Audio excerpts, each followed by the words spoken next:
where we were in 1985. Hardly any obesity.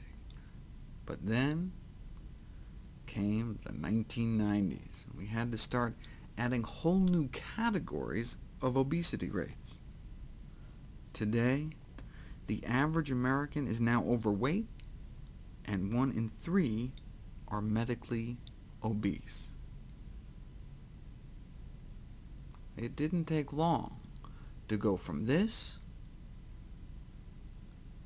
to this. That's what's fueling our epidemic of type 2 diabetes in this country.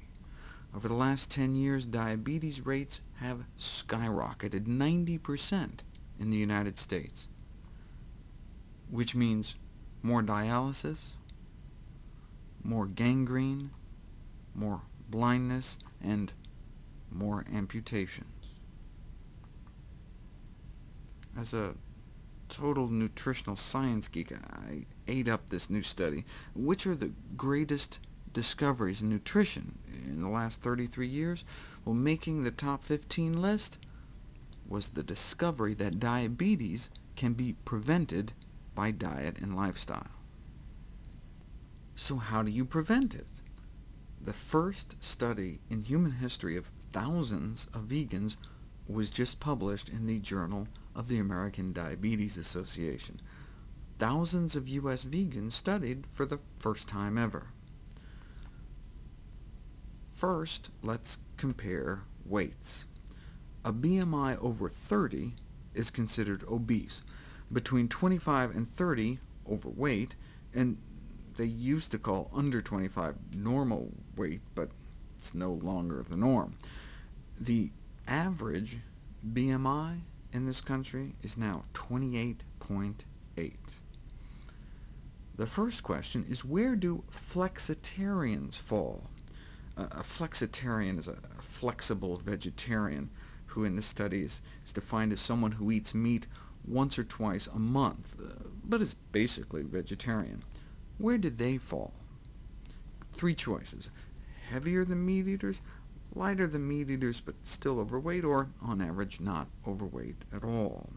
So do you think they found flexitarians to be fatter than regular meat eaters?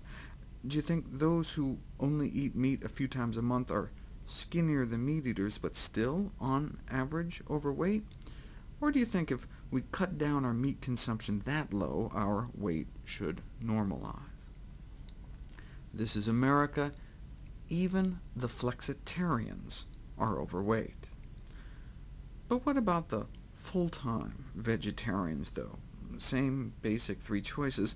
Do you think vegetarians turned out fatter than flexitarians? Do you think those who don't eat meat are skinnier than those who do, but still, on average, are overweight? Or do you think if you just cut out meat, you'll lose the excess fat? This is America. Even the vegetarians are overweight. But, surprisingly, they are a significantly healthier weight than those who eat meat even only a few times a month.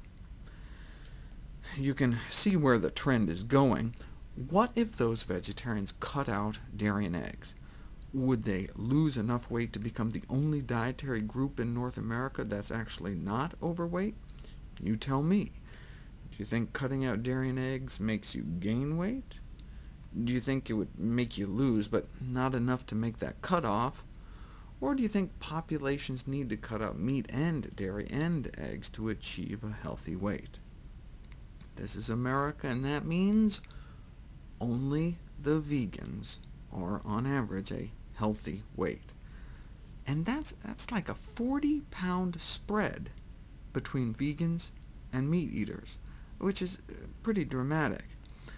But maybe it's not their diet. Maybe vegans just tend to exercise more.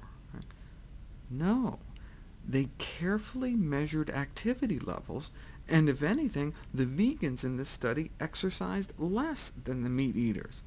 Lazy vegans, but still, on average, 40 pounds lighter.